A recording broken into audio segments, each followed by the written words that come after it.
Zamislite, včeraj gledam televizijo RTV Slovenija, Tarča, ne Tarča.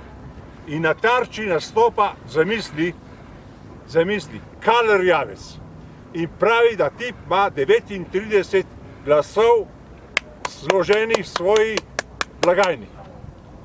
In ga vpraša Erika, poslušaj, Karl, kje imaš pa one 4? Tere 4? Nimam 4 še, ampak bo nek Simonovič, naš Simonovič te Izole, bo prinesel oni en glas, pa oni 3, tako da bomo imeli 43.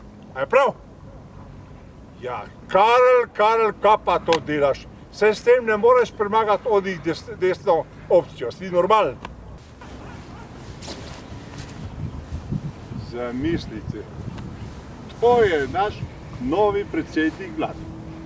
Tip je zbral 39 glasov, 3 ima v žepu, enega v zadnjem, torej 4, koliko je skupaj?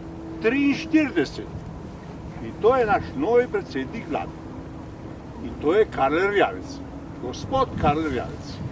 In mi moramo njemu verjeti, ker on bo rešil vprašanje COVID-a v Sloveniji. On ga bo rešil.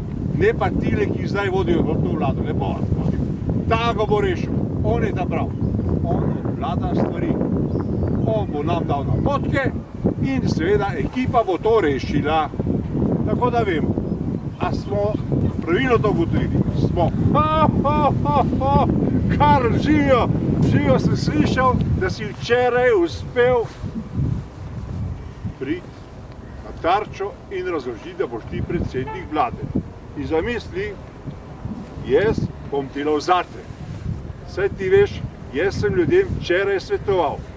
Mislim, no, nisem jaz, to oni, vse veste, Grek je svetoval, da ljudje morajo jesti solato z kisom, ampak to z jabolčnim kisom, se razumete? Karle, če bo to naredila, bi Janša padel in ti boš seveda predsednik vlade, zamisli, celo z 43 glasovi. A si me razumel, kaj ti govorim? Lepo te prosim, samo da to izpolniš in mi bomo rešeni vseh teh problemov. Lepo se imej.